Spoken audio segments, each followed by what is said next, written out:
where the screws usually fail over a nail is the head. The head of a screw is smaller, and sometimes that'll pull through. Right, that's not the case here. This is right. Usually in a Simpson, the screw fastener with the Simpson. It's not full. This is what I use when I build my door. Rich had no problem. We good? Yeah, we're gonna pick another one, so. Yeah, I'd like to start the meeting. Thank you. I'd like to start the Planning Commission meeting Wednesday, May 22nd, 2024. It's now 6:33. Determination of quorum. Mr. Kenny is excused tonight. Mr. Smith? Here. Mr. Reyes? Here. Mr. Burke? Mr. Price? Here. Secretary Anderson? Vice Chair Colunian? And Chairman Flynn is also present. We have a quorum of 7.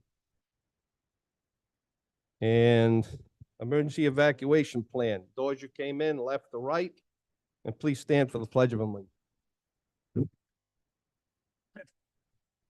I pledge allegiance to the flag of the United States of America, to the republic for which it stands, one nation, under God, indivisible, liberty, justice for all.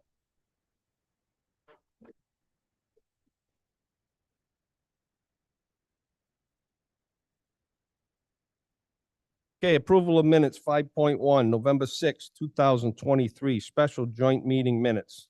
Can I entertain a motion on that, please? Motion by Mr. Reyes. I have a second. Second by Mr. Colunian. Any discussion? Hearing none. All those in favor? Aye. Any opposed? Motion carries. Okay, minutes, April 24, 2024. Have a motion for that meeting, please. Make a motion to approve that. April 24, this March 24. Make a motion to approve. says April. March. Okay. All right, let's make a correction. And on the agenda, it says April 24th. Let's change that to March 24th. Have a motion for the minutes on March 24th.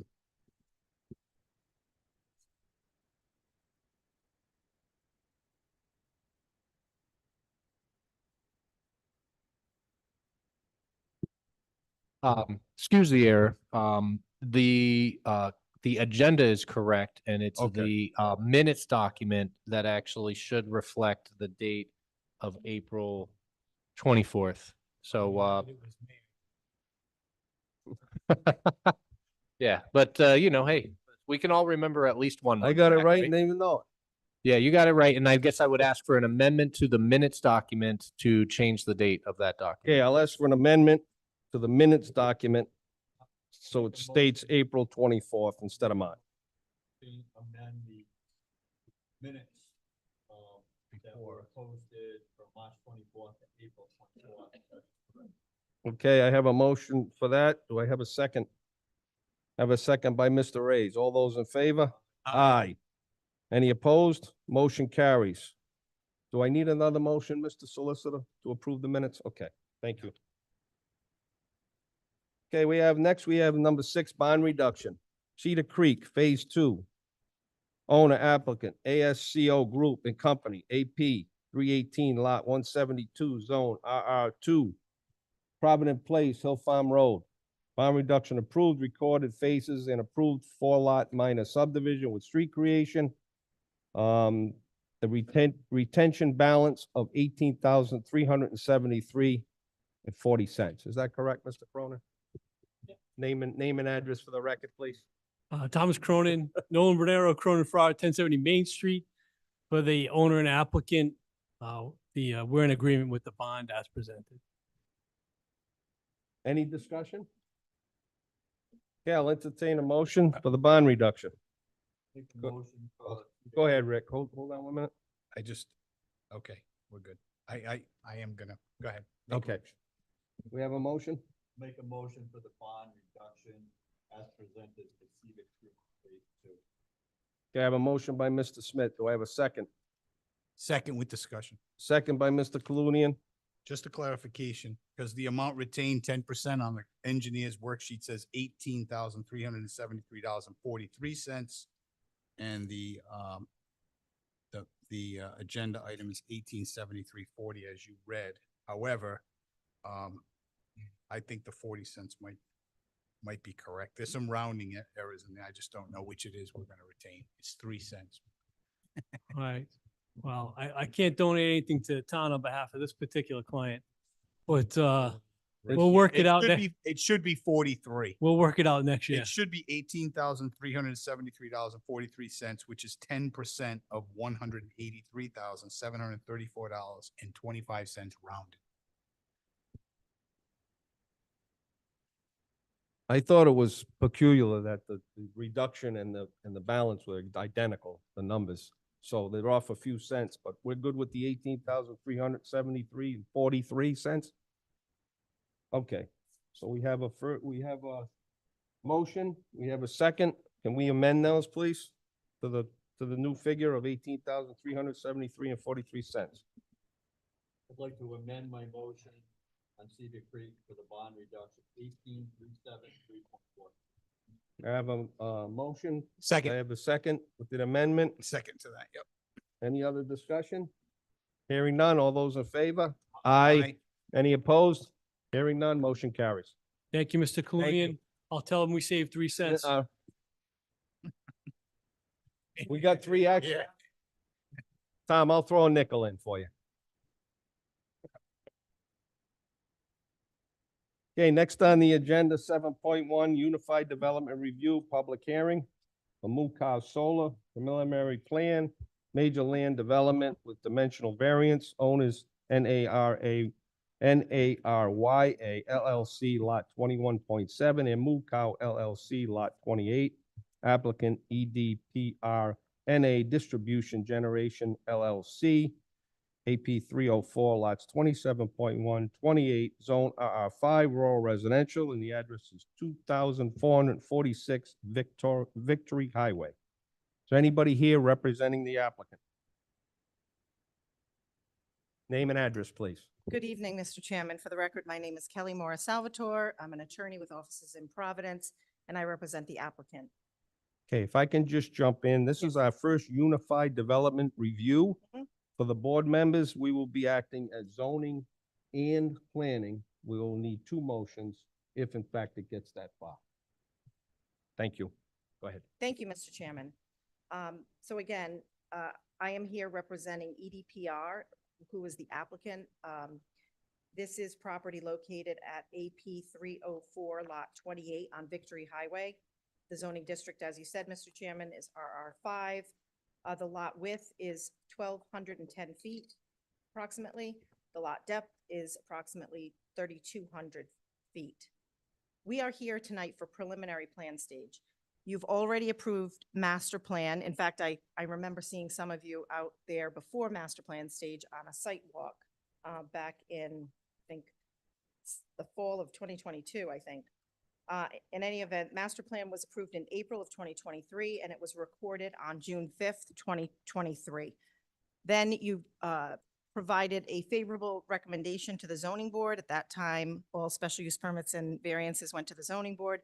That was granted by the zoning board in July of 2023, and it was recorded on August 3rd, 2023.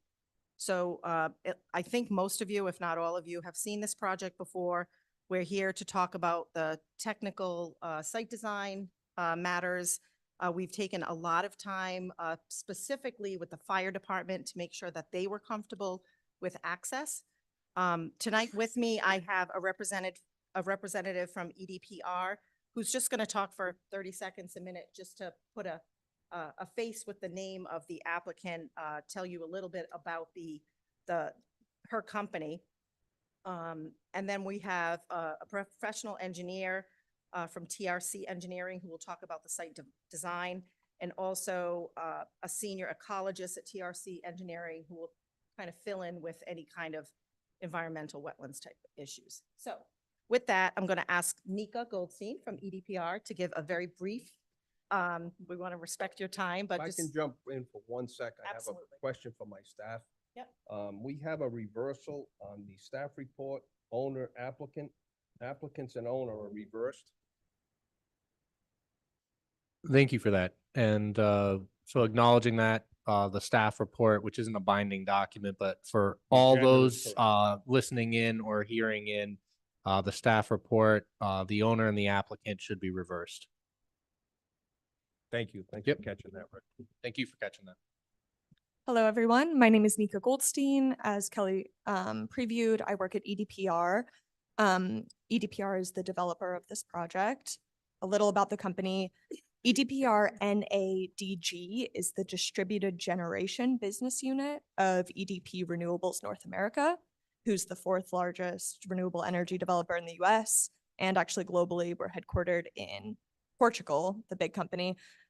In the US, our team of renewables is based out of Houston. We have about 1,000 employees and more than 530 active projects in 20 states. EDPR uses an owner-operator model, meaning we lease the land and build projects that are fully owned by us. The equipment is owned by us. So we really invest pretty deeply in our projects and our communities, and we're there for the entire lifespan of the project. This project, we plan to create 40 to 80 jobs, construction jobs, and numerous permanent maintenance jobs with the use of local contractors and suppliers primarily. And energy from this project will go directly to the community, adding more capacity to the grid. We also will, of course, contribute significant amounts in tax revenue to the town and county.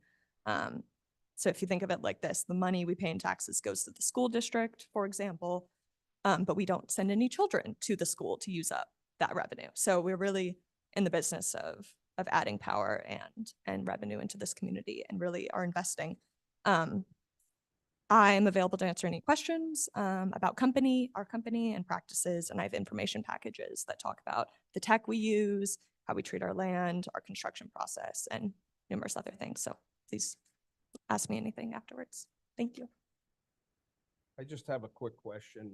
You did see the documentation on the technical review committee and the stipulations throughout our packet.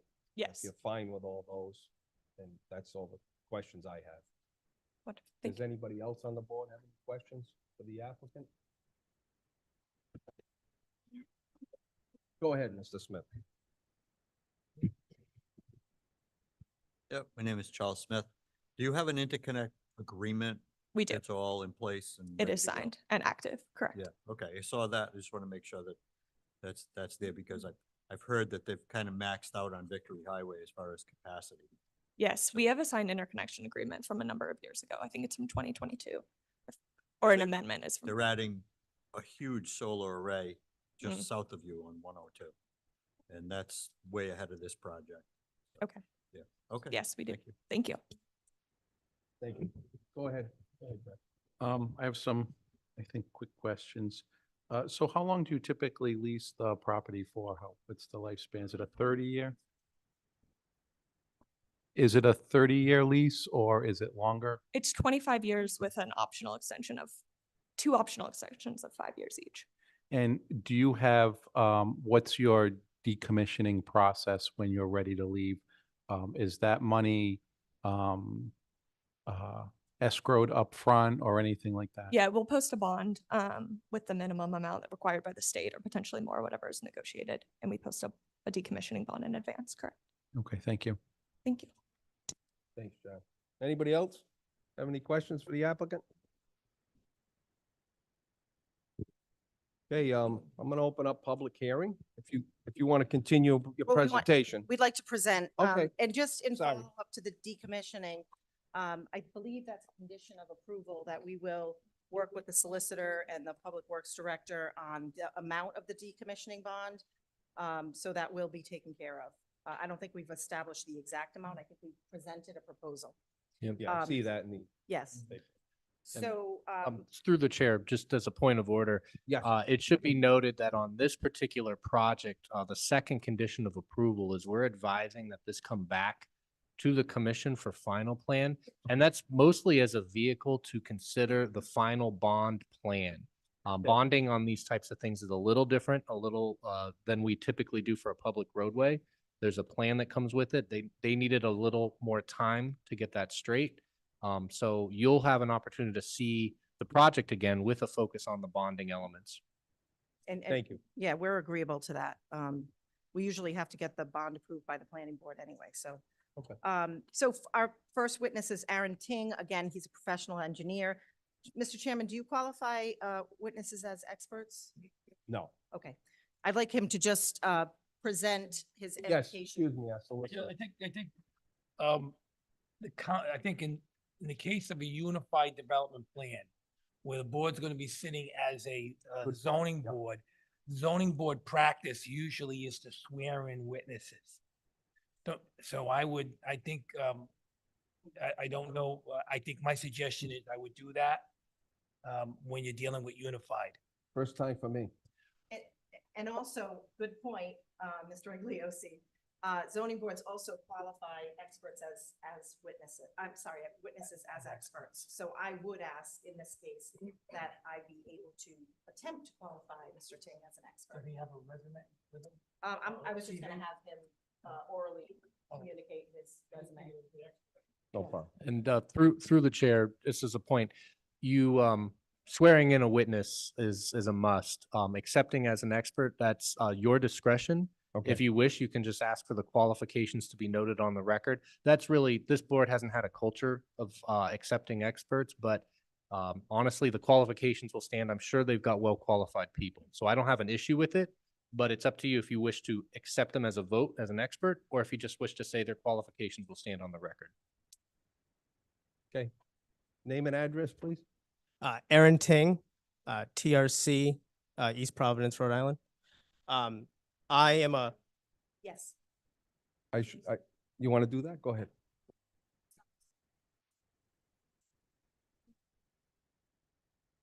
I do. Aaron Ting. Thank you. Mr. No Ting, problem. just provide your educational to the board. Sure. I'm a Rhode Island professional engineer and with a background in civil and environmental engineering over 14 years. I've presented to a number of different planning commissions, conservation commissions in the matters of zoning as well as development with respect to the practice of civil engineering. And how much experience do you have with solar development? With solar development, I have 2 years of experience in solar development. But you've testified for 14 years in front of various boards in Rhode Island, correct? Not in total of 14 years. I've testified 4 years in front of panels, but practiced civil and environmental engineering for 14 years. At this point, I would ask you to accept Mr. Ting as an expert in professional engineering and site design. I'll accept him as an expert. Thank you. Thank you. And I'm just gonna, if it's okay with you, Mr. Chairman, I'm just gonna ask him to testify as a narrative. If I have any follow-up questions, I'll ask. Sure. Thank you. Sure. Thank Right, you. sir. Chairman, rest of the planning commission. I'm going to take you through the technical aspects of the project since master planning. So this is a 4.4 megawatt solar development. Since master planning, it's remained the same size. We're looking at a major solar installation. So under the ground mounted solar provisions provided by your articles.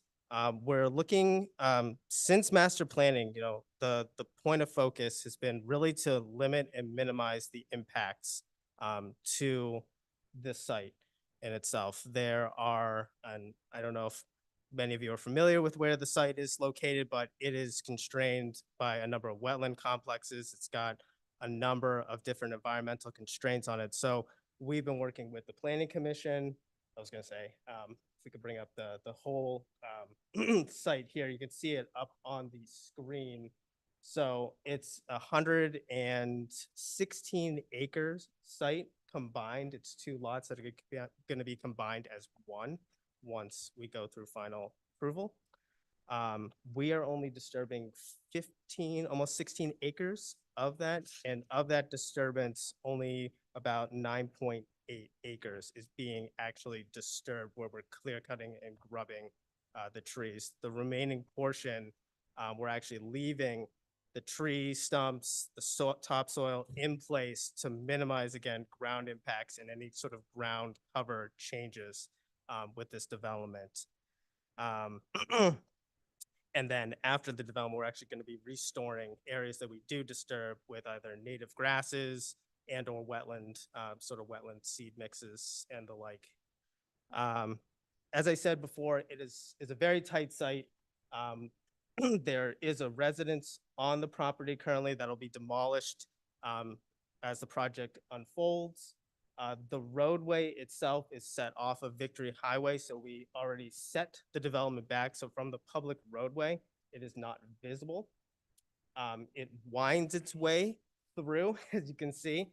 And one of the reasons for that is, again, these wetland complexes. We're trying to avoid going through a wetland or even its buffer zone. From an environmental standpoint, we want to, again, minimize those environmental impacts. The road itself, from a technical perspective, is a pervious surface because it's only going to be used intermittently, and it's how it's being constructed. It's being constructed of a gravel, crushed stone surface. So it's going to allow water to pass through it, but still being able to support the intermittent vehicles that are going to be coming here, either from emergency services if need be, or the maintenance vehicles for the operator of the solar facility at that time. We did have to work with, I'll say it again, with the Western Coventry Fire Department in terms of access to this site. There is, and it's a little bit, if I can, is it okay that I step away from the podium and point? Is that Sure. permitted? You should have a pointer there, I think. Pointer here? Do we have a pointer available? No, you can go up.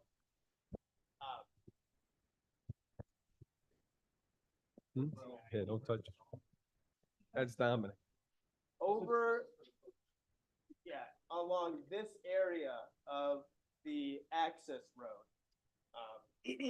there's actually two wetland complexes that come very, very close together and are actually separated by an existing culvert, which we are also going to be actually improving upon as part of the development and kind of restoring that connectivity between the two wetlands.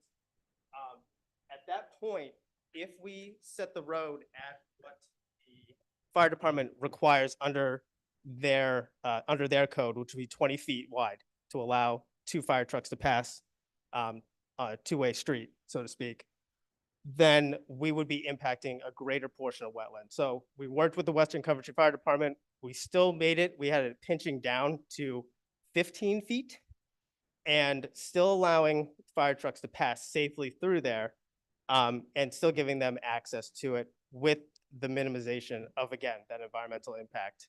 So that's, again, the basis and the focus has really been trying to not minimize that impact, again, to environmental. I'll keep saying that over and over again.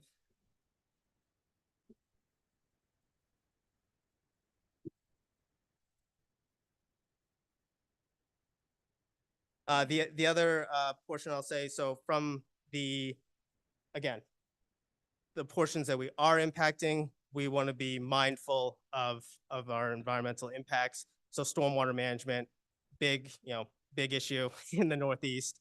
And so looking at the changes of the ground cover, we've included stormwater management systems, not only to properly convey stormwater through and up through the worst case scenarios like a 100-year storm, but also providing some additional recharge of stormwater, treating it, and then allowing it to be recharged back into the ground surface.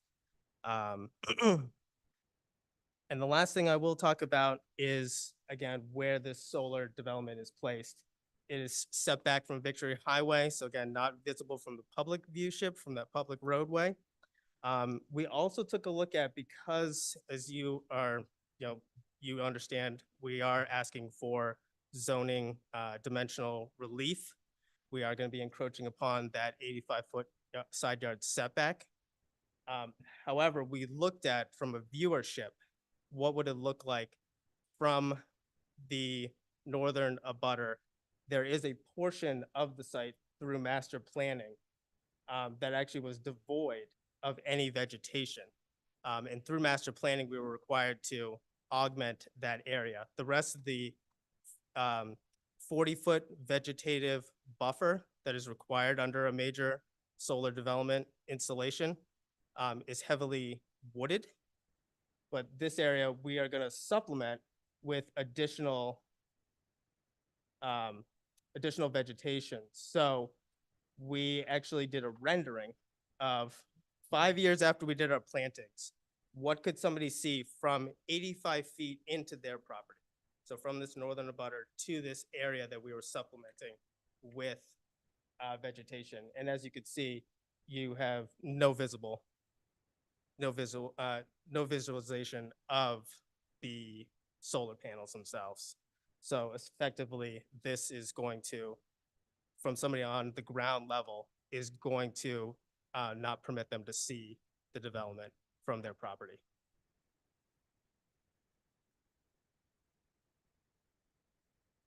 Can you show the slide of where we're buffering, which is, I think it's like two. Right there, nope, that one.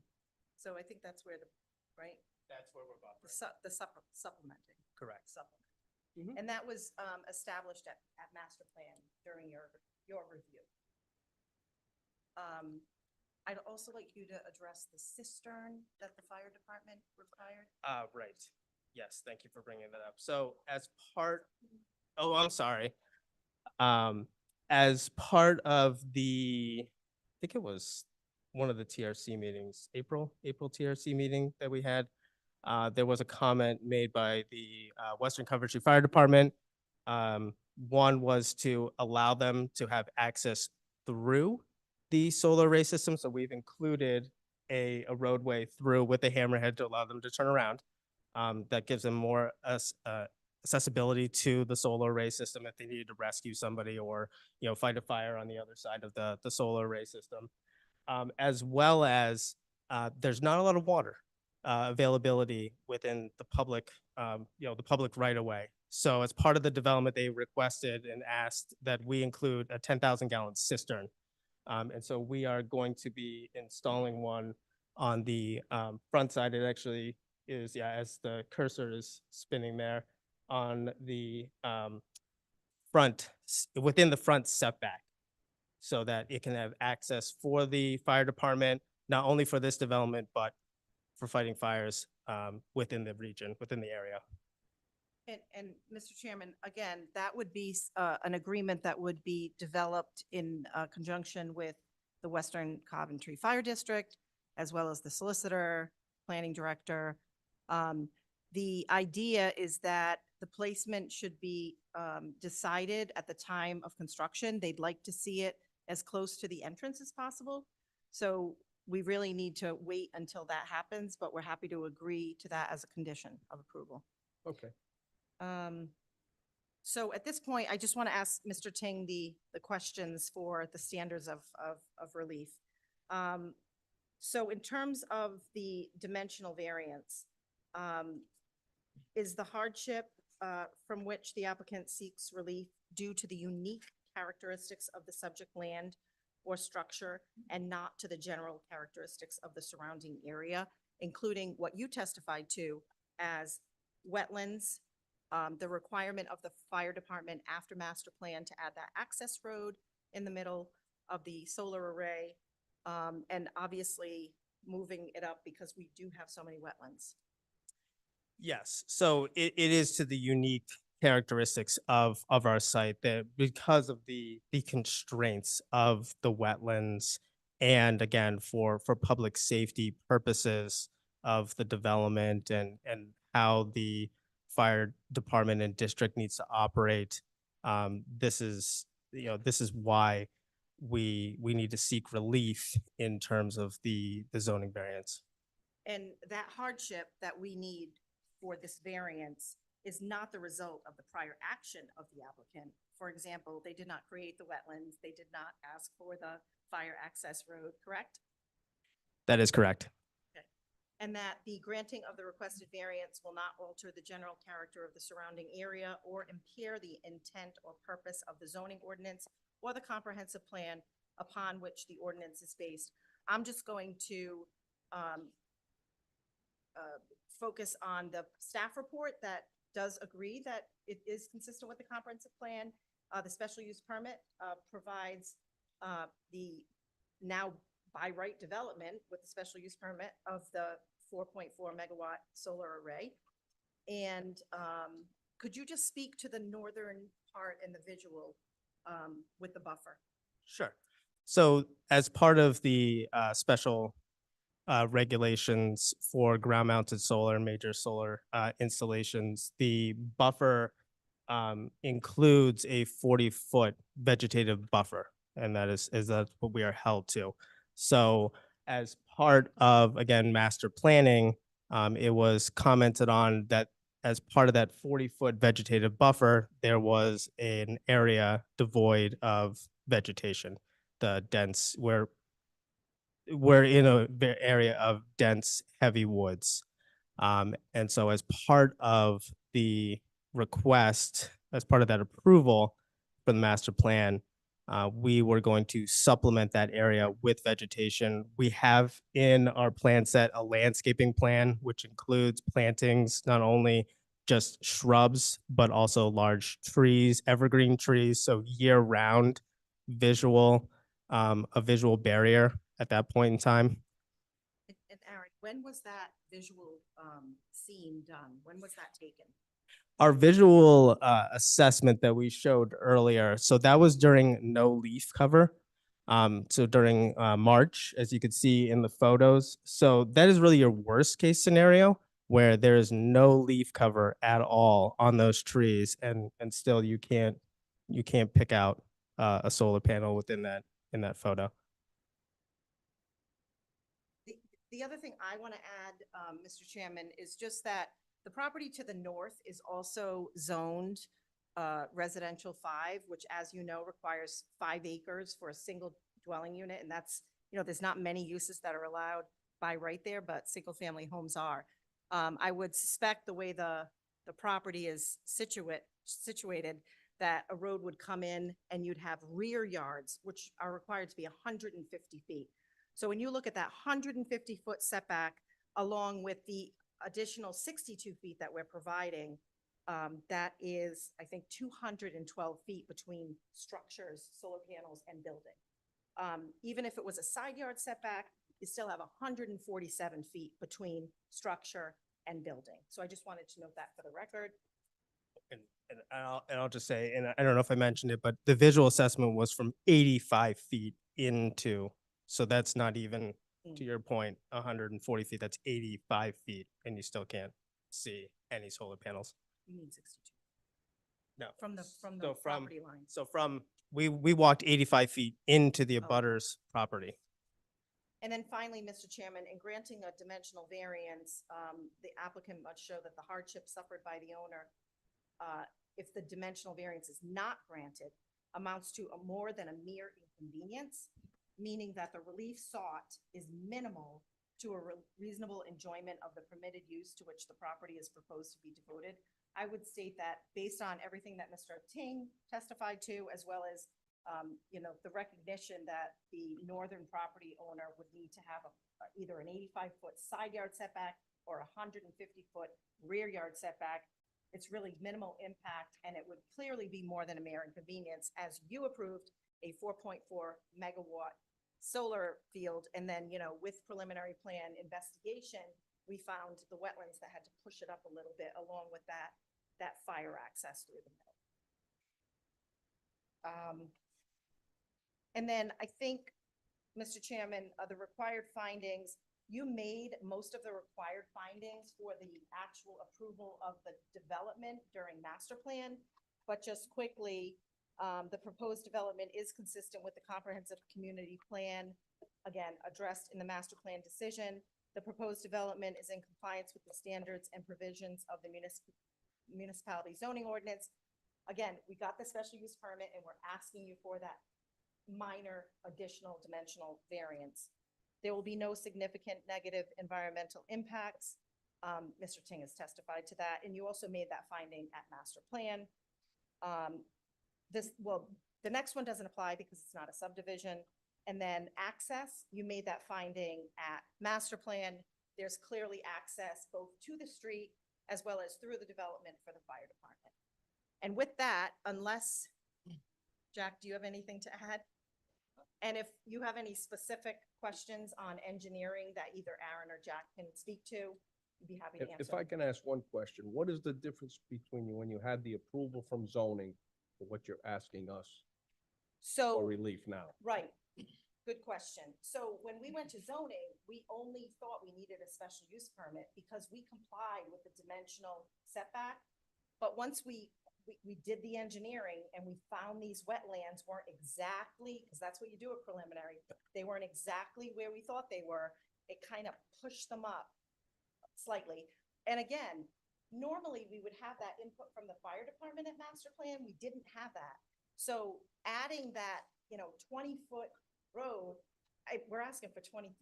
So it's really the So wetlands. the and difference with the dimensional variance you had zoning for and what you're asking now, Yes, what is the number as far as 20, it's 23 feet into the 85 feet. into So- the 85? So it will be a 60-foot, Okay. sorry, 62. 62-foot 62 foot. setback. All right, thank you. Okay. I just wanted to be clear on that. Yes, thank you. Are there any other questions? Anybody else on the board have any questions? Go ahead, Mr. Anderson. Hi, Glenn Anderson. Hi. Nice proposal. Thank you. So that's pretty good. We cleared up that at master plan. There was no talk of dimensional variance when it was approved. So you got a 4.4 megawatt. If you didn't have this dimensional variance, what would you have to shave off that solar array? Would it become a 4.0 megawatt? Or is it is it just that one north strip of panels? The farthest north? I'm just curious. Understood. When we went to, so the electrical engineer and the solar designer, when we came back to them with the new layout with just the road going through the site, the new fire access road, they took out about 160 some odd panels in order to make it lay out within the area that we were given. We had to kind of configure how we were moving these panels north or south. And because there's also the electrical code that needs to be adhered to within the state of Rhode Island. So there were not only just the constraints from the environmental side, but also just code compliance side as well. So to answer your questions, there would be actually a considerable number if that could be removed to. So as I'm looking at that drawing, it wouldn't just be that first row that would give you the 85 feet. It'd be first two rows. It would And, probably be the first two rows. and that would right. bring that 4.4 down to just roughly. It would be below 4, I would think, at that point in time. And I can't speak to the applicant, but I believe they've already gotten into agreements through their with the electrical providers and such for a 4.4 megawatt Sure. Sure, right. development. I understand. So the burning's basically shifted to us, for the dimensional variance, and it is minimal. Just wanted to clear that up. Understood. Just for the overhead view, the neighboring one on West Greenwich, what size is that one? Do we know? Is that like 5 megawatt? Just as far as just the footprint, if we're looking at it from the sky, we don't know. And the other one was, I don't know if it's ever been presented to us that, I don't know if this is new, leaving the stumps.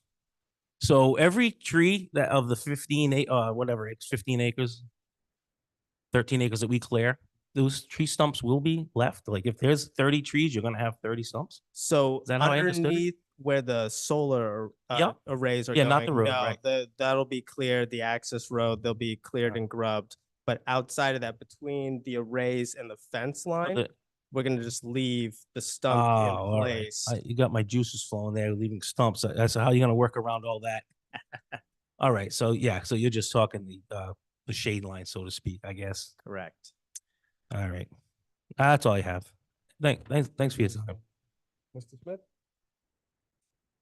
Chuck Smith, just one quick question, maybe a quick statement first. This is the first one for us on a unified decision, so it's interesting. So we need guidance from our solicitor and our director going through this. But just from the ground to the tallest point on a panel, how tall are they from the ground? I believe they're 12, they're 12 feet, So we are complying with the zoning ordinance, so they will not be over 12 feet. Your zoning ordinance requires a height of no more than 12 feet. So we will comply with that. We're not asking for a variance. Yeah, no, I was just curious, Mhm. Mr. Ting, what is the height? 10 feet, There you go. 10 feet, So, yeah. yeah. So a normal growth of arborvitae's or evergreens, you're not gonna see many. Could you, excuse me, can the applicant just come up and name and address, please? Thank you. Nika Goldstein. Yeah.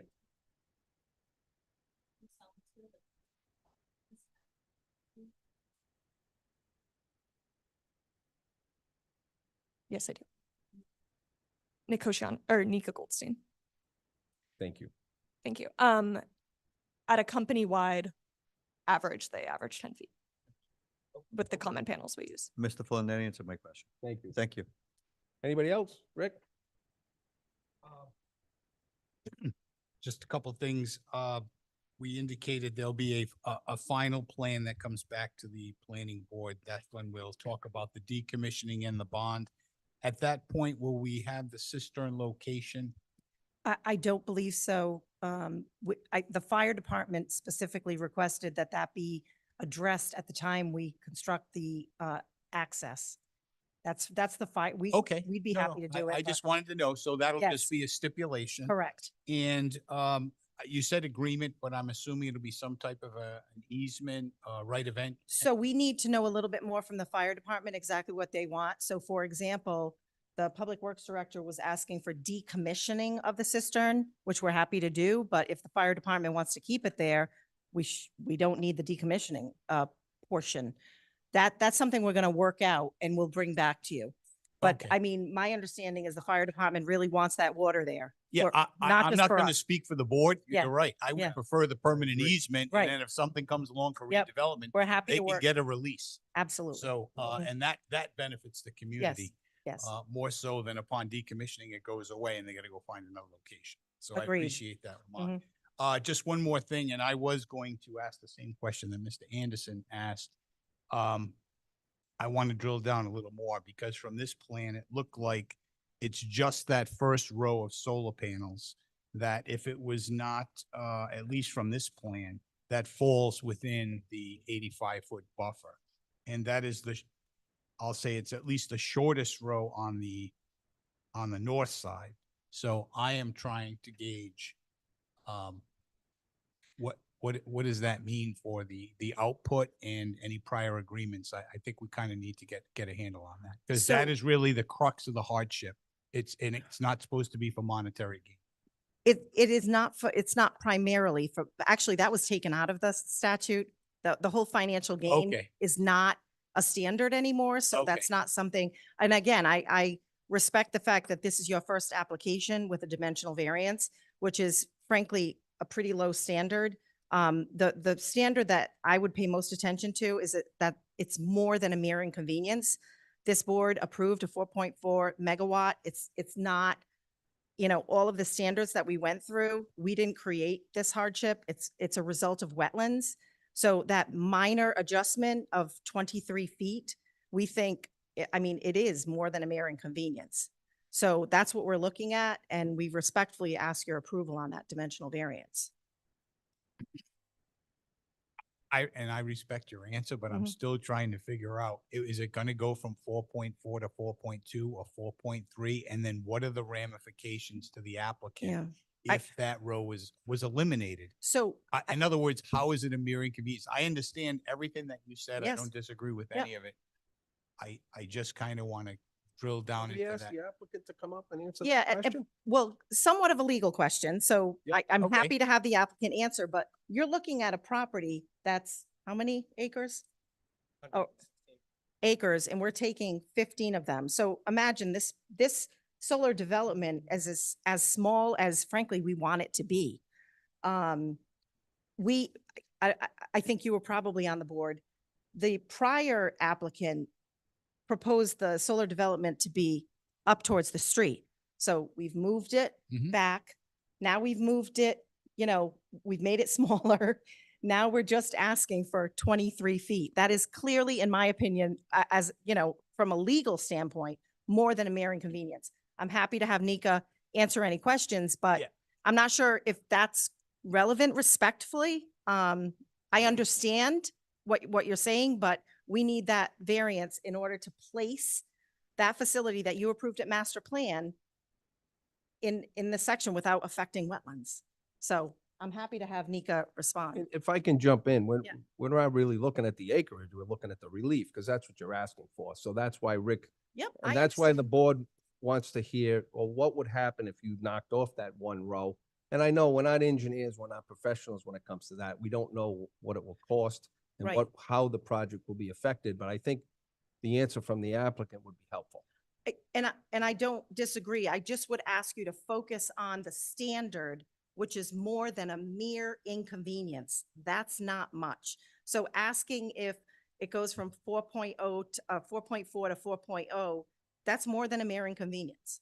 So that's what I would argue. And I might agree with Yeah. that, but Mr. Ting didn't know whether it went from Again, it not- could go from 4.3 to 4.25. I That think might you're be a just mere trying to be the inconvenience. lawyer. I'll let Ms. Nika, go ahead. Thank you. I don't have a great answer without my own legal team because they're the ones that understand the Right. documents and agreements we've agreed to so much better than I do. One of our biggest concerns with decreasing size, so there's AC system size and DC system size. Most of our contracts make us agree on an AC system size, which is what is written in most of them. So you can do more with DC size than you can with AC size because you can take panels and maintain DC. I don't know if I should continue speaking on the matter, but we have agreements. The primary one that comes to mind that would be more of an issue is with our off-taker, the person who purchases our energy, who we have a set agreement with the AC size. So you have a set agreement and you've already indicated that you're going to provide this Size. size. Correct. Thank you. Thank you. That's all we need. Sorry, Thanks. Just for Yeah. a clarification. Thank you for And that. I'm just sensitive to this is the first time you're hearing it, so I just.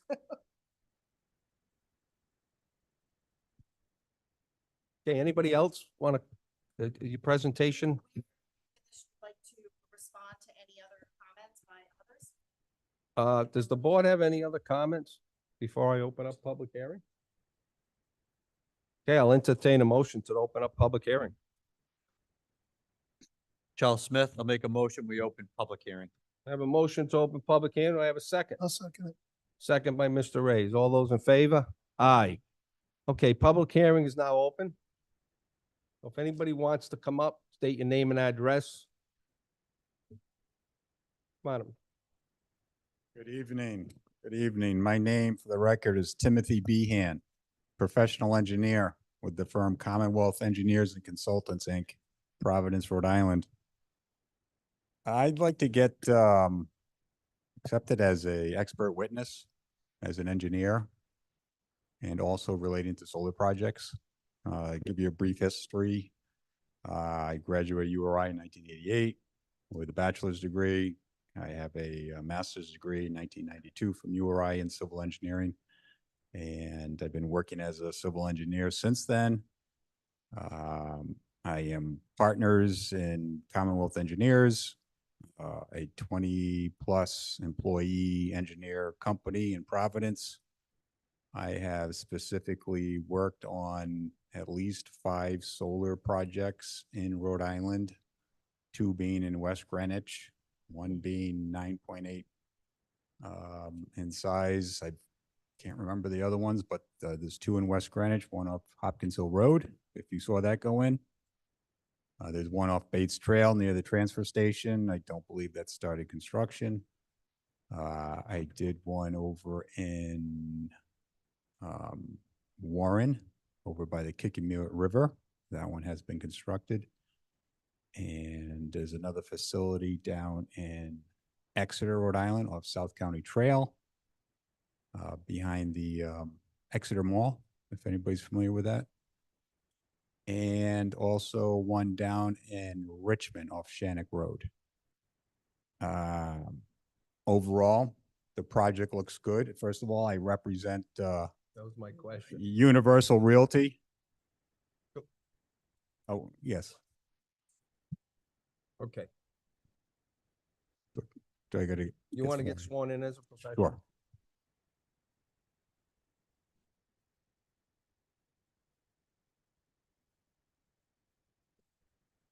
Yes, I do.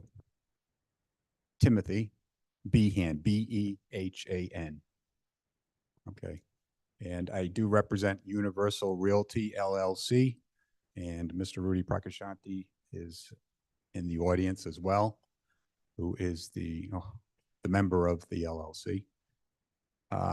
Overall, we support the project. We really don't have any issues. Even the relief to 62 feet, we're in general support. Obviously, we are the northern abutter. It is zoned residential. And are under the process of coming up with development plans for that parcel as a residential type development. It's already been surveyed. We have topography. We have the wetlands flagged. And our prime development area is just north of that array, because that's the upland. You kind of have like a wetland complex to the west of it, and you got a wetland complex to the east of it. That's the prime upland area. So we're concerned with visibility. That's our big concern. The 62 feet doesn't bother us. It's just when that is done, our house is gonna see a big field of solar panels or parts. Firsthand experience with the other projects, the residential properties are very sensitive to the visibility of these. We had 100-foot buffer on Hopkins Hill Road in West Greenwich, 100 feet of trees before the fence, not even the panels. The panels were probably another 20 feet off of that. See right through it, see the whole thing. I don't know if you remember it, if anybody drove by it when it was under construction. Because when you have native stand of trees in the woods like that, and you cut them down, all you're doing is looking through a bunch of trunks. So these small distances don't do that much. So we're concerned with visibility. What we did in West Greenwich is we did heavily planted. And the condition of approval was actually post-construction visibility test. Instead of all these design plans and testimony and everything like that, is when it's done, if you got gaps, if you see something, put a tree there, plant it. It was simple as that. And basically that's all we're asking for as well, is we really don't want an obvious, ugly solar panel array next to us when this thing is done. We appreciate the studies. We appreciate the landscape plan. All looks great. But we're mostly concerned about the landscape plan only takes about, say, a third, maybe a little more than a third of that area along our property line. The other area, yeah, they have 40 feet of existing vegetation, but when that's cut back, it's going to be 40 feet of trunks you're looking through. So I it's think not, The applicant did say they were going to add additional buffer. They look like the arborvitae. but not along the whole array. That's only a certain small section. Can I go up to the screen? Absolutely.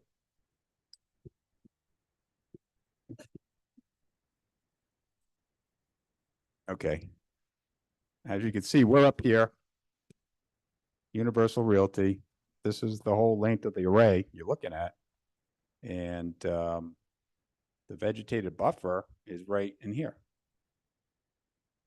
So this whole section down here, there's no plantings in there. And even this tail end, there's no plantings down here proposed. You scroll to the landscape plan, you can see that clearly in here.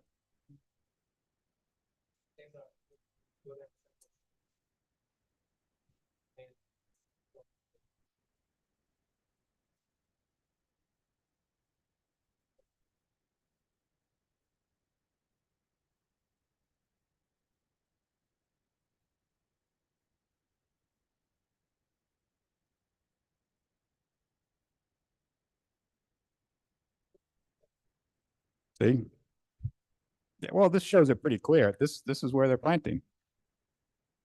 So no plants over here.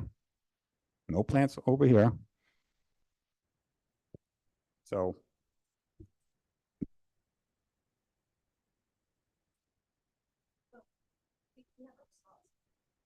Joe, let this Mr. is Behan fine. finish I and mean, I'll let you that's come our up. concern. The Okay. 62 feet, we're fine with.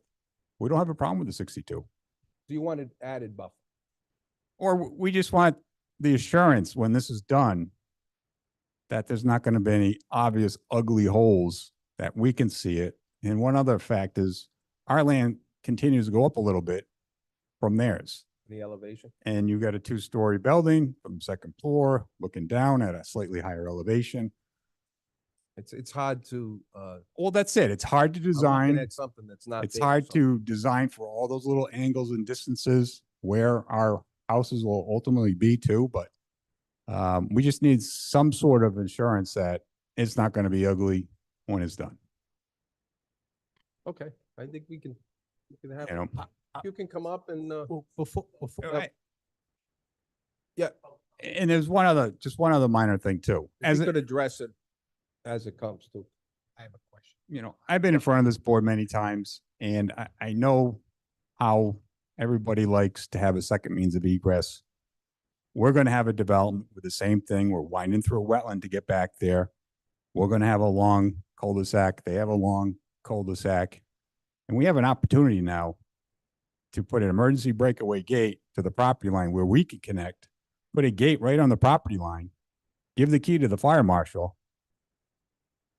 They can open the gate when they want. Nobody's got control of it, but as an engineer, I just see it as a prime opportunity to coordinate because their T is pretty close to the property line.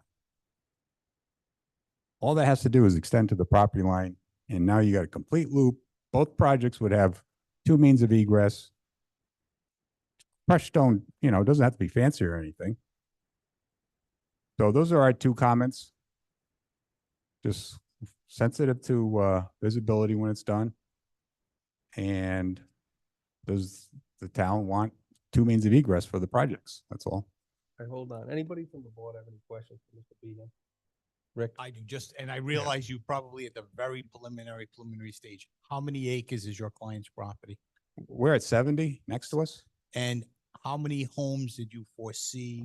With the new rules and with all the different options, it's not that far yet. I'm not holding Yeah. you to, it, but I'm saying, are we talking 5, 10, more than 10? I really don't know. It's We're really what the trying to gauge market the is. impact, so, yeah. It's Western Coventry. Yeah. So it's not appropriate for some city type, Right. construction. But just to give you an awareness, I don't want to scare you or anything, but you know what the state laws say now. I do. I'm just trying to gauge it, given the The distance. density bonus alone for the state law is over Right, 100 But how units. many would actually have a view from the Yep. second story of this development? I'm just trying to gauge 3 to 5. Hmm. I mean, I'm just looking at the distance. They gotta be, I'm not even gonna say it's gotta be 5-acre lots. I'm just trying to Yep. gauge what the impacts are. And I We don't know what we're doing. don't know. Yeah, Okay, that's fine. yeah. And it's you're representing the northern abutter and it was your position that you're just looking for the extra buffer and you want them to consider some type of a physical emergency. I'll call it a gravel bed in the event you needed to access, but I'm gonna let them respond to that Yeah. because that's a security fence. That's not. Well, yeah, there would have to be some changes, I'm sure, but I would just like to bring it to your attention. Okay. I'm the engineer. I know this will be an issue going forward. 2 means of egress is always a topic of discussion. So I just see opportunity here. Okay, Thank you. all right, thank you. Just hold on for 1 sec. Is there anybody else in the audience who'd like to come up for or against this project? Anybody on Zoom? Raise their hand. If there's anybody on Zoom? Dominic, nobody? Okay, could you come up and address Mr. Behan, please? Sure. So, Mr. Chairman, like, from a practical standpoint, Hold on, I'm sorry. Arthur, are you there? Arthur? Can you unmute yourself and your name and address for the record, please?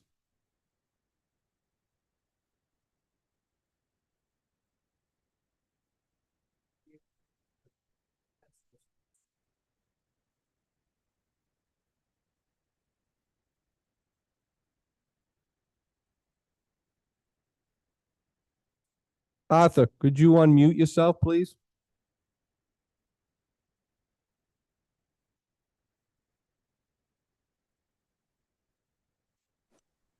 Sorry about that. Okay, we can hear you, Arthur. Name and address for the record. 168 Victory Highway, West Greenwich, Rhode Island. If we could swear you in, please. Yes, Swear that the testimony you're about to give in this matter shall be the truth, the whole truth, and nothing but the truth, so help you God. I do. Please state your full name for the record, sir. Arthur L. Ward Jr. Thank you. Thank you very much. Go ahead, Arthur. I'm trying to figure out where this actual solar farm is being constructed based upon my house off of 168 Victory Highway. Can you repeat that address, please? 168 Victory Highway.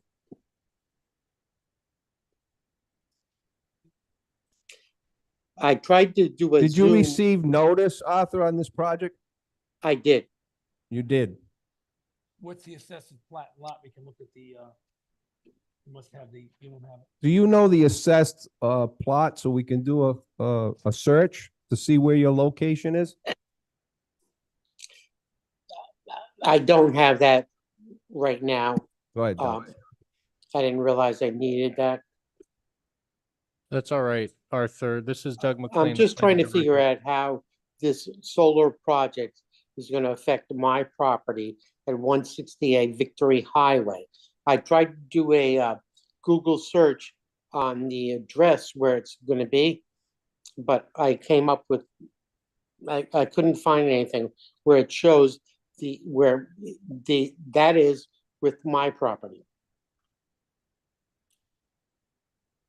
So this is Doug McLean, the planning director. I'm looking at your address on a phone. You are at 168 Victory Highway in West Greenwich. You appear to be about a mile away from the proposed development. Maybe 3,000 feet to 5,000 feet. Well, that's what I'm trying to figure out. Yeah, 5 is 2,000.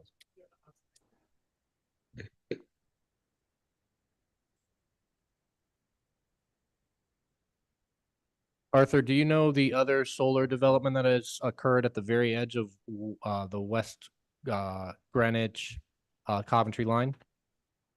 There's one that's being done near the West Greenwich Fire Department, or Nope, I not that. believe it. Do you know where the West Greenwich Animal Hospital is? I do, yes. This is on the other side of that than you are. Okay, so that's over near the.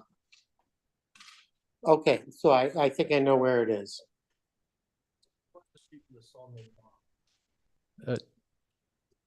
Go ahead, Mr. Anderson. Hey, Arthur, if you're heading into Coventry, right down 102, you got all the old sawmill farm on your left. Yes. Okay, it's pretty much right across the street from that, almost to the edge of that property, right across the street. So that's where you're at with this. Right, so how far back in the woods is it gonna be?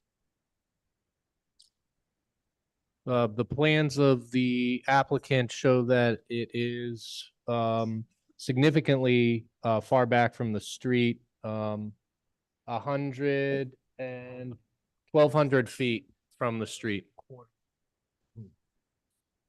Okay, so it won't be seen from Victory Highway off the road. That is correct, sir. Okay, well, thank you. Those are the questions that I had. Thank you very much. Anybody else on Zoom, raise their hand, please. You would like to make a comment for or against this project? Anything, Dominic? Nope. Okay. Nobody in the audience. Can she just come up and, name and address? You could just address Mr. Beham's concern. Yeah, sure. Kelly Moore Salvatore, Providence, Rhode Island, representing the applicant. So I think what we want to explain is there is a 40-foot vegetated buffer along the entire solar array. I think there's, because of what was shown, it looks, can you show that area that Mr. Behan was looking at? With the, that's all supplemented that you requested at master plan. So the entire length wasn't good enough for you. So you asked us to add, because it says 40-foot vegetated buffer, that's not the only part. It goes all the way. But that area that's captured, that's where the supplementing is happening. Significantly denser in that area. Well, no, it's supplemented because there wasn't enough. But, to the west and then to the east, there is a buffer, but you were satisfied with that at master plan. So I just want to make sure that both the neighbor and you understand that there is a 40-foot vegetated buffer, and you required us to add that supplemented material. So I also, yep, sure. Go ahead. Also at master plan, this array wasn't as close to wasn't encroaching on the setback. So it's closer than it was prior. Right, but it's still, so it was a matter of there wasn't as much vegetation in that area. So it's still a 40-foot buffer. That's not going away. Which is required, the 40-foot. Right, and we are respecting I that. think if I heard Mr. Beam correctly, his concerns is if there's any areas that need some spot planting, Yep. he would like for you to agree to that Yep. on a stipulation. Well, so the thing is, I have the stipulation that he wants us to agree to. I'll read it to you. None of the development structures or solar panels shall be able to be viewed from any of the surrounding properties or streets, including through the winter months. Planting shall be added as needed on an ongoing basis. That is incredibly subjective. How could we possibly, I mean, you have to give us definitive conditions. That's over and above the Yeah, 40-foot. we're buffer happy that's to be good. required. We're happy to be good neighbors. I mean, if there's something that, a tree here and a tree there, my client has already said, we'll have a friendly neighbor agreement. But to have this open-ended for the rest of time or for the next 25 to 35 understand. years. So and by the way, from a practical standpoint, I personally spoke to Mr. Prakashanti a year and a half ago about this development. He allowed us on his property to do the view shed. We heard about this 2 days ago. So, I mean, it's kind of the 11th hour. We're happy to make him as happy as we can in a reasonable manner. But, I mean, this has been out there for, gosh, even more than the time you've had it for this application. You had it before that. With regard to the additional access and egress, I mean, there are major liability issues. So the fire department is very happy with what we've proposed. If they want two means of egress and access on the northern parcel, Mr. Prakashanti has to address that. But we can't have people going through a solar facility. I mean, that's just, and again, this is preliminary plan, and we've been at this for a year and a half with the master plan approval. All of a sudden, he wants us to redesign our project again. I mean, it's just not reasonable, respectfully. Yeah, understood. Mr. Beam, you want to come back up? Name and address, please. Timothy Behan, Commonwealth Engineers and Consultants, Inc., Providence, Rhode Island. Just wanted to highlight a couple of things. One was the maintenance of the trees going forward.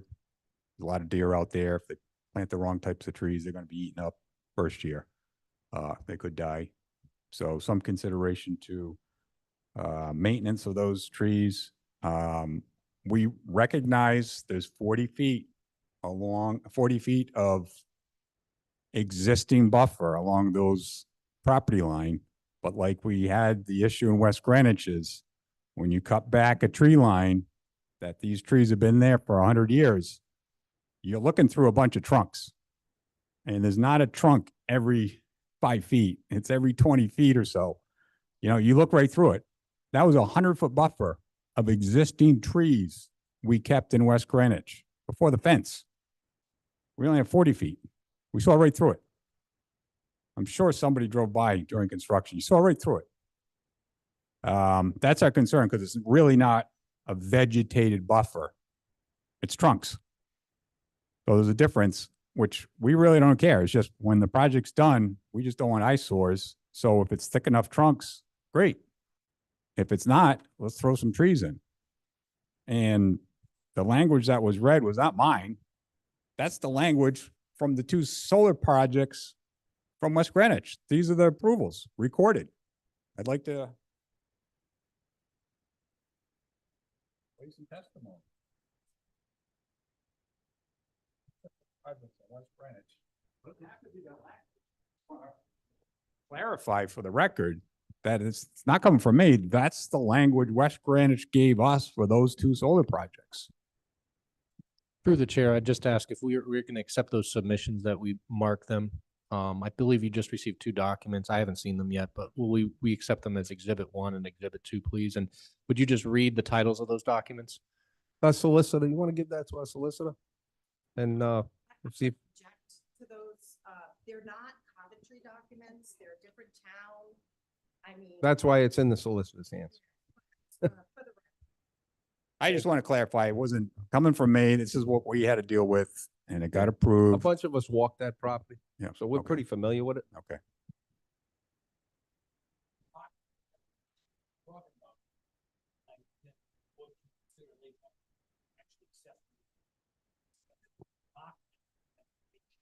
Okay.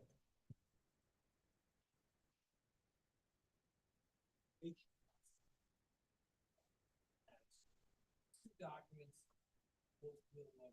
One is a zoning board decision. The town of West Greenwich.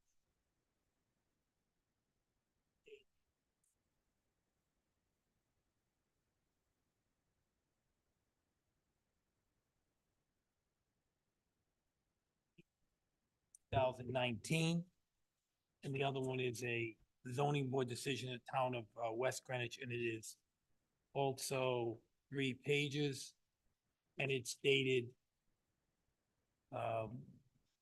very lightly. It looks like it's July 17, 2018. Very difficult to tell the date on this one. It's 2018. So they're marked that we just mark them as exhibits 1 and 2 for the for an abutter for identification only. Okay. As the solicitor stated, we'll mark them as exhibits 1 and 2 for identification only, For the abutter. for the Abutter. abutter. Thank you. All right, thank you. Sure. Mr. Bean? I just have one. Hey, Mr. Bean, I'm just trying to wrap my head around it. Is this request, is it like a professional courtesy that you're asking for basically a hypothetical neighborhood? I don't, like, Well- can any abutter come across and start saying the same thing and asking for these advantages? Well, I don't expect any construction on their behalf, for us. Yeah. It's more of an easement going to the end of their T, granting us permission to connect to it. Sure, but and also the added buffer of plants and stuff is, again, it's hypothetical. You have nothing. There's not. Yeah. Is there anything on paper that says there's a neighborhood going back there? I don't know. No, there isn't. Okay, that's what I'm saying. Me is just okay. That's all I have. All right, okay. I got a question too. Mr. Go Bean, ahead, Mr. Ray. you named 15 to 20 projects of solars you did. 5. Oh, Right. I thought it was, you kept the name, or maybe you repeated something. Yep. Have all 5, you have done this for all 5 of them? What you did with Two the- in West Greenwich. I had the language No, but too. did Yep. you do that? 5. Yes, my stamps are on all 5 of those drawings. All right. What do you mean? What's the No, question? is, did you add significant? You amount add of significant buffer. That's my question. Oh, it's And fig- all five of them. In the outskirts. that's the language that we agreed Out of to. all five, you did, Yep. it. Every one of them, you did a significant buffer. You added extra buffer. Every town has, different requirements. In West Greenwich, 40-foot buffer, you added extra, I'm asking you, like that West Greenwich wanted. I think the Yeah. question was, out of the five, I Yep. think you answered, two have that language. Yes. But out of the five, how many did your applicant actually go out and supplement so that there weren't tree trunks out of all five projects? You got two, Yeah. they put the language in there. The question is, did you physically have to go out there and install the plantings after the fact? we weren't involved in construction aspect of it, so I don't know the answer to that. Okay. We designed it, went to all the public hearings, got the permits, the state permits, the local permits, and gave it to the contractor. The contractor constructs it. So like my colleague over here says, we're just, it's, if something comes in there to be built, Yeah. to me, what if 10 years from now, you're gonna build something over there? Yeah. That's the thing. We don't Uh, know. We don't know. So we have that, okay. Yep. Thank you. Okay. And it's, I quite understand why you don't want anybody on the property. That's Yes, and, quite and understandable. just And for you the- did get approval at master plan. You did ask you did do what we asked you to do, yes. adding the buffer. Yes. We get that. And I also just want to, because we're talking about other solar projects, I just did two in Exeter and one in North Smithfield where Mr. Igliosi is also the solicitor. And we determined what landscaping, just like here, was needed during the process. And we added it where necessary, just like here. You asked us to supplement, we supplemented. It's still a 40-foot buffer. That's what your zoning ordinance required. We went over and above by adding supplemental plantings where you thought we should do that. There's no evidence that there's going to be just tree trunks and you're going to see, there's no evidence. It's all speculation. No, this board is Yep. consistently concerned about the buffer. I- And you, and Yes. you did exactly what we asked Thank you. Thank in you. master plan. Thank you. You're welcome. Anybody else? We still have public hearing. Does anybody on the board have any questions? Other than that, anybody else from the public like to come up? Dominic, anybody on Zoom? Raise your hand. Okay, I'll entertain a motion to close public hearing. I'll make a motion to close public hearing. I have a motion by Mr. Reyes. I have a second. I'll second it. Second by Mr. Smith. All those in favor? Aye. Aye. Any opposed? Public hearing is now closed. Have anything else you'd like to come up and? No, sir. I think that we provided you with the standards. There's plenty of testimony on the record. Again, we're happy to work with being a good neighbor in the future, but we would prefer no kind of, subjective It's type of. understandable. Thank you. Could you come on up Yes, for one of second? course. Go ahead, Mr. Anderson. Hi, thank you. Yeah, I'm blind. I think the Rhode Island general law that you asked us to focus on, right? Mhm. Is that, can you say that again, the unique characteristics? Is that what it was you want us to focus on? Yes, the unique characteristics of the land or structure. So here, we have a lot of wetlands. Right. And then the fire department has asked us to add in that access road that we didn't have at master plan. Sure. And again, if you can explain, like towards the end of this, it says, and is not due to physical or economic disability of the applicant. Yeah. What does that mean? Physical the- disability would be, someone that has a physical disability. Sure. Economic And disability. My client doesn't have, it's not due to their economic disability. Oh, We okay. are not asking for this because of an economic disability. Oh, okay. So I thought maybe because they took out the wording that you explained. That was under, basically creating your own hardship and Yeah. not primarily needed for financial gain. Correct. And So- so, and I'm just going, that's not what that means, No. economic disability. No, I just want to make sure. right. So in other words, let's say, I don't know, somebody has a house and they want to add a garage and they can't afford to buy a new house with a garage. So that would be an economic disability, maybe. Okay, We- not we so don't- much for the developer.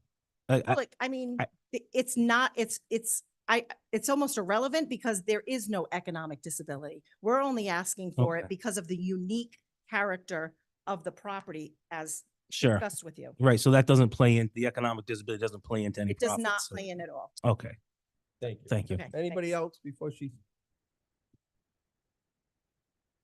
Okay. Okay, I'll entertain a motion for the dimensional variance first, because of course, if we don't approve the dimensional variance, then the project dies as it stands. So entertain a motion for the dimensional variance relief that the applicant is asking for.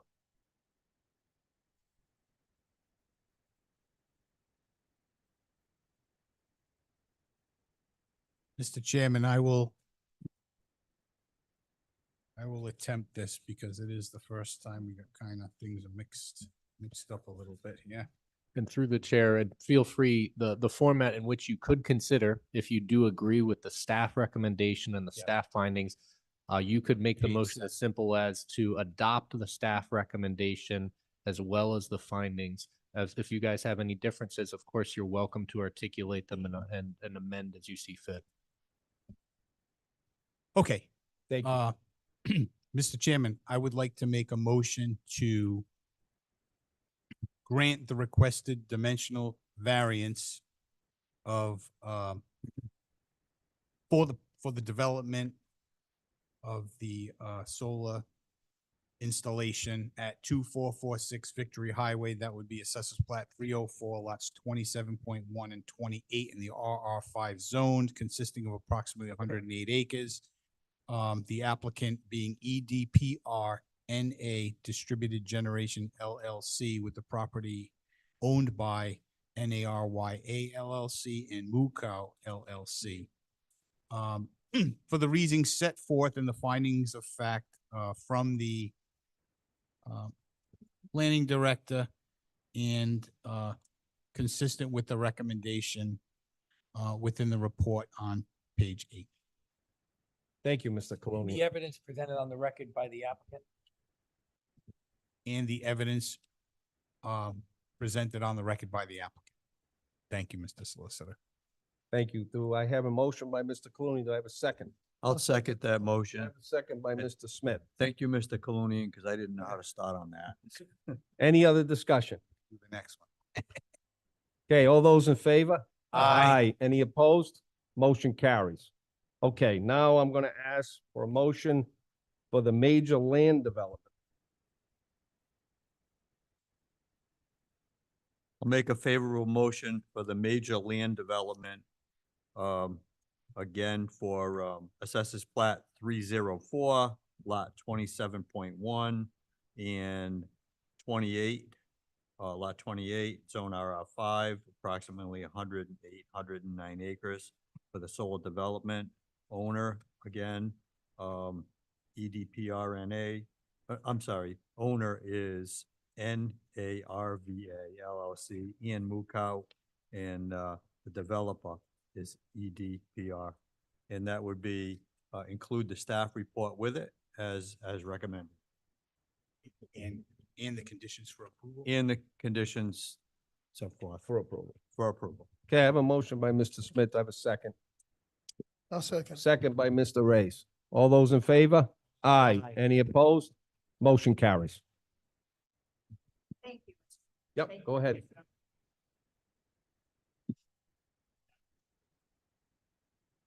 Can we amend that to add that, please? And I'll amend the motion to include, Yes. yeah, Yeah. yes. Yeah. No, and the applicant will be coming back for final. Yeah, I did, only because we did have the front rates, potential condition. Want to make sure that we acknowledged it. Yes. And then I have a question. There's nothing then stopping the applicant and the abutter from coming to some other agreement before final. No, that's correct. Okay, thank you. Thank you. Thank you.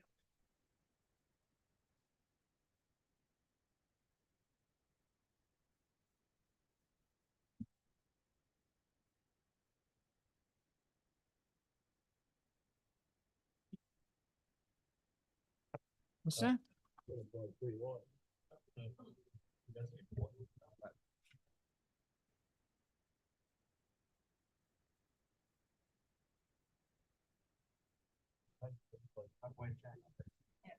thank you.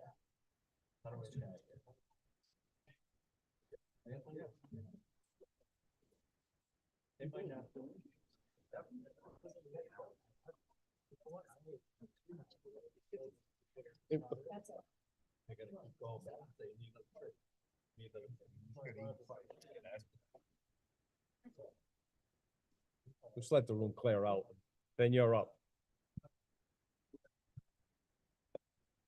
Is that true? Did you ever set a meeting up? Joint meeting, no date? Well, I just want. Yeah. Okay. Okay, we still got to continue this meeting, so if you don't mind taking it outside, I appreciate it. Thank you. Tom, you got nothing to do tonight?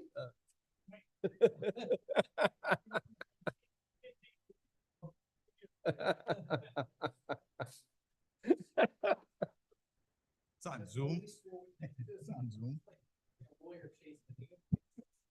All right, Doug, you're up. I don't have anything substantive in the director's report, and actually I've been advised that in general, when I do want to bring up a substantive item in the director's report, I should at least list it in broad terms on the agenda. So that being said, the only thing I want to talk about is a scheduling matter. Without talking about any of the details of the project, you might have received an email from me that described the need for a joint workshop with the town council. I got a few emails back. We're looking for dates in June, and I thought this might be a nice moment. I got you all in the room. I don't know if there were any conflicts, if anyone wanted to throw out dates that they couldn't make, could make. Essentially, this would represent a second meeting in June. And while I've got you, if anyone wants to suggest dates they can't make or dates that are 6 o'clock, Doug? Is it that would the- be I believe this would be a 6 o'clock 6 meeting. o'clock? We'd schedule it at the council's pleasure, but 6 or 6:30. I just This didn't want to make, I want to make sure it was an evening. yeah, it is an evening meeting. And you can shoot me an email. That's fine. There's no need for us to pin it down tonight. It'd be good to like start to narrow it down a little bit more this week. Your life is if you can make it, you can make it. Yep. Is it gonna be similar to the last time we met? No. Same groups? We will be scheduling this meeting without the zoning board. So this will be a joint work session of just the council and the planning commission. That's a good question. I'm not quite sure how we're going to set the room up because we will be receiving a presentation from an applicant. Won't quite be the round table that we had before because the purpose is that someone's going to provide us with a presentation and there'll be question and answer between the boards and the applicant. So we'll have to think through how we want to set the room up to accommodate that. And this will be a public hearing or a public? No, this is, and you'll see it in the email, but it's only a pre-application. No decisions owed. This is an introduction to a particular project. And it is really just to have a conversation to learn. And then it's going to take its path and formal steps after that. So the pre-application is a voluntary first step. And since the project would have two decision makers, we want the two decision makers there. No paraphernalia prior? We're just gonna show up and it's gonna be enough? You'll get materials. We do have brief materials, which you have in your email now. And if you don't see them, feel free, reach out. I'm happy to send. We'll give you paper copies as we get closer to the meeting as people would like. It's brief materials now. Okay. Yeah. So really, I mean, although the scheduling is tough, the actual lift in terms of the substance of the decisions or any action, it's a low lift for that. It's an introductory type of meeting. Low pressure, but an environment to get your feedback and reactions. With a presentation. With a presentation and the ability to ask follow-up questions and perhaps give direction as see fit. But I don't want to get too much into the content of the Right, meeting. Understand. More Yeah. just giving everyone a heads up. If you want to offer me some dates or particularly like dates you can't do, we'll work with the council. We'll keep narrowing it down and try to find a date that works in June. No food trucks? You can bring a food truck. Yeah. You paying? Is that one of those, you bring a food truck and everything? How do we do, Mr. Solicitor, for our first unified? Yes, you also. I'm just gonna ask for public comment before we adjourn. Sir, any public comment? All right. Dominic, anybody on Zoom would like to, have a public comment? Raise your hand. Okay, I'll entertain a motion for adjournment. Make a motion to I have a adjourn. motion by Mr. Ray. Is there a second? Second by Mr. Priest. All those in favor? Aye. Meeting adjourned.